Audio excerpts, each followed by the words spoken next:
नमस्कार दोस्तों, स्वागत है आपका न्यू डिस्कशन में। आइए डिस्कस करते हैं आज का करंट अफेयर्स। ये है लाइट हाउस फेस्टिवल। भारत का पहला लाइट हाउस फेस्टिवल गोवा में शुरू होने वाला है। इसके बारे में जानेंगे। ये है चिनार का वृक्ष। ये चर्चा में क्यों है, इसके बारे में जानेंगे। ये अपने कलरफुल पत्तियों के लिए भी जाना जाता है। अर्जेंटीना के बारे में जानेंगे, क्यों चर्चा में है। मछली की एक नई प्रजाति की खोज की गई है, इसके बारे में भी जानेंगे। तो आइए स्टार्ट करते हैं पहली न्यूज के बारे में। तो भारत का पहला जो लाइट हाउस फेस्टिवल शुरू होने वाला है वो गोवा राज्य में शुरू होने वाला है। यह जो महोत्सव यानी जो फेस्टिवल है, ऐतिहासिक रूप से जो लाइट हाउस है उसको पर्यटन स्थलों में बदलने के उद्देश्य से स्टार्ट किया गया है। मतलब कि जो लाइट हाउस बनाए गए थे पहले, अब इसे टूरिज्म के रूप में डेवलप किया जाएगा कन्वर्ट करके। तो इसलिए चर्चा में है। यह जो फेस्टिवल है लाइट हाउस हेरिटेज टूरिज्म जो अभियान चल रहा है उसी के पार्ट के रूप में इसे स्टार्ट किया गया है। इसका उद्देश्य यही है कि पूरे भारत भर में 75 यानी कि जो 75 लाइट हाउस मौजूद हैं उसको फिर से पुनर्जीवित करना और उसे टूरिज्म स्थलों के रूप में बढ़ावा देना, उसे डेवलप करना। यह पहला लाइट हाउस हो, उसके जो सांस्कृतिक महत्व है, इसका जो आर्थिक महत्व है या जो इसका प्रदर्शित करता है यानी आर्थिक क्षमता को प्रदर्शित करता है, करते हुए जो मनोरम पर्यटन होता है उसके स्थलों बदलने के लिए जो पीएम ने सपना देखा था प्रधानमंत्री के द्वारा, उसके अनुरूप इसे डिज़ाइन और डेवलप किया जा रहा है। तो याद रखिएगा ये गोवा में शुरू होने वाला है। नेक्स्ट, अब्दुल अहमद खान। ये चर्चा में क्यों है, इसके बारे में जानेंगे। जम्मू कश्मीर का एक गांव है जिसका नाम है नगरी गांव। इसका नाम है नगरी गांव। इस गांव में रहते हैं अब्दुल अहमद खान। इन्होंने पिछले एक दशक से, मतलब कि एक दशक तक जो अपनी लाइफ है उसको डेडिकेट कर दिए जो चिनार का वृक्ष है, ट्री होता है, उसे बचाने के लिए। ये करते क्या थे, लगभग 1500 चिनार पौधों को 1500 चिनार पौधों को ये स्वस्थ रखे, बड़ा किए और उसे देखभाल करते रहे। तो इसीलिए ये चर्चा में आ गया था। चिनार का पेड़ अपनी सुंदरता और छाया और आवास के लिए जाना जाता है। सुंदरता, छाया और आवास के लिए जाना जाता है। जो खान है, जो अब्दुल अहमद खान है, ये 2010 में मिशन शुरू किए थे इसे बचाने के लिए। ये 1500 पेड़ों को रिजर्व किए हैं, स्वस्थ रखे हैं, उसका देखभाल करते हुए। तो चिनार अगर वृक्ष के बारे में अगर बात करें तो यह पर्णपाती पेड़ होता है। ये अपनी लंबी उम्र और जीवंत पत्तियों के लिए जाना जाता है। जीवंत पत्ती मतलब कि शरद ऋतु में इसकी पत्तियां हरी होती है। शरद ऋतु में इसकी पत्तियां हरी होती है, फिर उसके बाद लाल होती है, फिर अंबर होती है, फिर पीले रंग में बदल जाती है। ध्यान रखिएगा, ये इसमें चमत्कारी पत्तियां होती है चिनार के ट्री में यानी वृक्ष में। चिनार कश्मीर में जो सांस्कृतिक महत्व है ये भी रखता है। मुस्लिम कश्मीरियों का मानना है कि जो ये वृक्ष है इसे ईरान से इस्लामिक प्रचारकों द्वारा लाया गया था। इस्लामिक प्रचारकों द्वारा लाया गया था, तो इसका महत्व इस्लाम में भी है यानी मुस्लिमों को लेकर है। और वहीं जो हिंदू कश्मीरी है उनका मानना है कि यह भवानी देवी का स्वरूप है, यह भवानी देवी का स्वरूप है, तो उनके लिए भी महत्व है। तो इसलिए काफ़ी इंपॉर्टेंट चिनार का वृक्ष हो जाता है।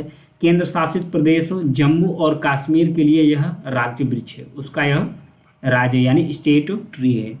आगे बढ़ेंगे। आगे नॉर्मन ई बोरलॉग पुरस्कार 2023 हाल ही में दिया गया है। किसको दिया गया है, अंतर्राष्ट्रीय चावल अनुसंधान संस्थान में काम कर रहे एक भारतीय साइंटिस्ट हैं जिनका नाम है डॉक्टर स्वाति नायक। जिनका नाम है डॉक्टर स्वाति नायक। इनको विश्व खाद्य पुरस्कार फाउंडेशन के द्वारा फील्ड रिसर्च और एप्लीकेशन के लिए 2023 का नॉर्मन ई बोरलॉग पुरस्कार से सम्मानित किया गया है। इसमें क्वेश्चन कैसे कैसे बनेंगे इसके बारे में जान लीजिए। सबसे पहले तो ये जो नॉर्मन इन बोरलॉग पुरस्कार 2023 में मिला किसको है, भारत में डॉक्टर स्वाति नायक को मिला है। किस लिए मिला है, इनको मिला है फील्ड रिसर्च एप्लीकेशन के लिए मिला है। फील्ड रिसर्च एप्लीकेशन के लिए इन्हें मिला है। कौन दिया है पुरस्कार, विश्व खाद्य पुरस्कार फाउंडेशन द्वारा इन्हें दिया गया है। 2-3 क्वेश्चन बन सकते हैं उलटफेर करके। नायक यानी जो डॉक्टर स्वाति नायक है ये क्लाइमेट फ्लेक्सिबल यानी जलवायु लचीला और पौष्टिक चावल की किस्मों पर बहुत ज़्यादा ध्यान केंद्रित किए और मांग के अनुसार ये चावल को विकसित करने में काफ़ी ये योगदान दिए ताकि जो छोटे छोटे किसान हैं उन्हें भी आसानी से चावल उपजा सके और उपजाने के साथ अपना आजीविका पालन कर सके। नोबेल पुरस्कार विजेता डॉक्टर नॉर्मन बोरलॉग की स्मृति में यानी उन्हीं के याद में यह पुरस्कार नॉर्मन ई बोरलॉग पुरस्कार दिया जाता है। खाद्य और पोषण सुरक्षा और भूख उन्मूलन में खाद्य और पोषण सुरक्षा और भूख उन्मूलन यानी कि भूख को खत्म करने में जो साइंटिस्ट विशेष योगदान देता है, जो साइंटिस्ट विशेष योगदान देता है, उन्हें नॉर्मन ई बोरलॉग पुरस्कार 2023 दिया जाता है। वैज्ञानिकों का उम्र 40 वर्ष से अधिक न होनी चाहिए, 40 वर्ष से अधिक नहीं होनी चाहिए, जिसे पुरस्कार मिलना होता है नॉर्मन ई बोरलॉग पुरस्कार। ये था राष्ट्र। अब इसके बारे में जान लेते हैं, इस संस्थान के बारे में, जिसका नाम है इंटरनेशनल राइस रिसर्च इंस्टीट्यूट। ये कहाँ स्थित है? इसका जो मुख्यालय है फिलीपींस का जो लास बनोस लागुना है, लास बनोस लागुला, वहाँ पर इसका संस्थान स्थित है। जो अंतर्राष्ट्रीय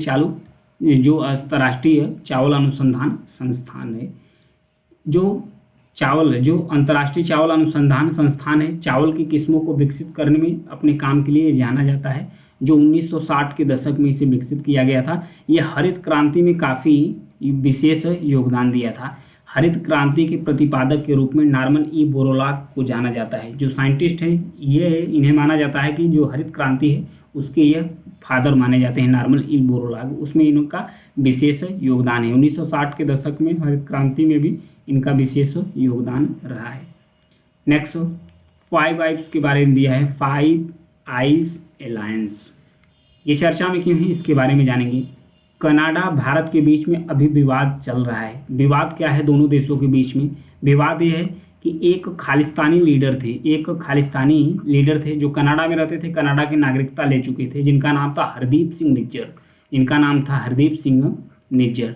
तो हरदीप सिंह निज्जर की एक गुरुद्वारा के बाहर किसी ने गोली मारकर हत्या कर दी है। तो जो कनाडा की सरकार ये आरोप भारत के एजेंटों पर लगा दिया है कि भारत की जो खुफिया एजेंसी है इनकी हत्या करवा दी है। तो उसमें जो वाद प्रतिवाद बढ़ता जा रहा है, तो इसमें बताया जा रहा है कि यह खबर जो 5 आइज अलायंस है इसके इंटेलिजेंस द्वारा पता की गई, तो चला गया कि इसमें भारत इन्वॉल्व है, इसलिए जो 5 आइज अलायंस है ये चर्चा में आ गई है। तो 5 आइज अलायंस है क्या, इसके बारे में जानेंगे। इसमें 5 देश शामिल हैं। कौन कौन से हैं? ऑस्ट्रेलिया है, कनाडा है, न्यूजीलैंड है, यूनाइटेड किंगडम है और यूनाइटेड स्टेट्स है। ये 5 देशों की जो खुफिया एजेंसी है, एक दूसरे की जो खुफिया जानकारी होती है, कहीं से भी खुफिया जानकारी मिलती है तो एक दूसरे कंट्री को यह साझा करती है, ताकि जो ये 5 राष्ट्र हैं इनके हितों की रक्षा की जा सके। जो 5 आइज अलायंस है इसकी उत्पत्ति कब हुई थी? इसकी उत्पत्ति हुई थी सेकेंड वर्ल्ड वार के समय में। सेकेंड वर्ल्ड वार यानी वर्ल्ड वार 2, द्वितीय विश्व युद्ध के समय हुई थी। इसमें सबसे पहले शामिल कौन था? ब्रिटेन यानी यूनाइटेड किंगडम और यूनाइटेड स्टेट यानी कि अमेरिका और ब्रिटेन, 2 लोग पहले इसमें शामिल हुए थे। इसमें शामिल होने के बाद ये ऐलान किया क्या था उस समय, जो जर्मनी के विरुद्ध जो जर्मन हो या जापानी कोड हो, उसको सफलतापूर्वक इनकी जो खुफिया एजेंसी है वो तोड़ दी थी और एक दूसरे देश को साझा भी किए थे। उस समय जो अलायंस था ब्रिटेन और यूएसए यानी यूनाइटेड स्टेट्स ऑफ अमेरिका दोनों के बीच, उस समझौते को ब्रूसा के नाम से जाना जाता था। लेकिन समय के साथ इसमें और भी देश शामिल हो गए। कनाडा तो 1949 में इसमें शामिल हुआ और 1956 में न्यूजीलैंड और ऑस्ट्रेलिया शामिल हो गया। तो ये बन गया 5 आइज कंट्री बन गया। तो ये था चर्चा में इसके बारे में। नेक्स्ट बढ़ेंगे, टेरिगोट्रिग्ला इंटरमेडिका है, एक मछली की नई खोज हुई है, इसके बारे में थोड़ा फोकस करते हैं। भारतीय प्राणी सर्वेक्षण के वैज्ञानिकों ने पश्चिम बंगाल के दीघा मोहना में, ध्यान रखिएगा, पश्चिम बंगाल के दीघा मोहना में गहरी समुद्र में समुद्री मछली की एक नई प्रजाति की खोज की है, जिसका नाम है टेरिगोट्रिग्ला इंटरमेडिका है। यह इसे आमतौर पर गर्नार्ड और या फिर सी रॉबिन्स के नाम से जाना जाता है इस मछली को। यह मछली टाइग्रिडले परिवार से संबंध रखती है। इसकी विशेषता यही है कि यह जीवंत नारंगी रंग की है। ये कलर इसका देखिए, जीवंत और नारंगी रंग का इसका कलर दिखता है। यह भारत में रिपोर्ट की गई टेरिगोट्रिग्ला जीनस की चौथी प्रजाति है। टेरिगोट्रिग्ला जीनस प्रजाति की है, चौथी मछली है। दुनिया भर में पाई जाने वाली टाइग्रिडले परिवार की जो मछलियाँ होती है लगभग 178 स्पेसीज यानी कि 178 प्रजातियां इसकी शामिल है। तो सबसे पहले जो मछली मिली है इसका नाम क्या है? गर्नार्ड या सी रॉबिन्सन के नाम से जाना जाता है। टेरिगोट्रिग्ला इंटरमेडिका इसका नाम है। ये खोजा कहाँ गया है? भारत में पश्चिम बंगाल के दीघा मोहना में। तो 2-3 फैक्ट इसमें काफ़ी इंपॉर्टेंट है। नेक्स्ट, अर्जेंटीना चर्चा में क्यों है इसके बारे में जानेंगे। अर्जेंटीना भारत का जो भारत राज्य के स्वामित्व वाली कंपनी, यानी कि भारत की कुछ कंपनी, भारत सरकार के स्वामित्व वाली जो कंपनी है वो एक गठबंधन में अर्जेंटीना के शामिल हुई है, जिस गठबंधन का नाम है काबिल गठबंधन के माध्यम से अर्जेंटीना में 5 ब्लॉकों का, 5 जो लिथियम ब्लॉक हैं उसका अधिग्रहण करने के लिए समझौता कर लिया अर्जेंटीना सरकार से कि वो जो लिथियम ब्लॉक है उसका ये दोहन करेंगे। तो ये इसलिए चर्चा में अर्जेंटीना आ गया है। अर्जेंटीना चिली और बोलिविया के साथ लिथियम ट्रायंगल्स बनाता है। लिथियम ट्रायंगल्स, इसको मैप में भी देख लीजिए एक बार। ये है अर्जेंटीना, चिली और बोलिविया, यहाँ है चिली और बोलिविया। ये तीनों के पास लिथियम रिजर्व है। तीनों देशों को मिलाकर लिथियम ट्रायंगल के रूप में जाना जाता है। अगर जो अर्जेंटीना है, अर्जेंटीना की बात करें तो अर्जेंटीना ब्राज़ील के बाद दक्षिण अमेरिका का दूसरा सबसे बड़ा देश है। सबसे बड़ा जो क्षेत्रफल की दृष्टि से सबसे बड़ा देश दक्षिण अमेरिका का ब्राज़ील है नंबर 1 पे, दूसरे स्थान पर अर्जेंटीना है।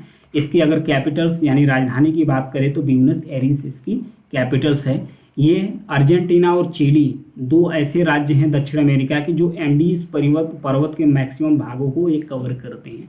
मैक्सिमम एंडीज पर्वत यहीं पर फैले हुए हैं।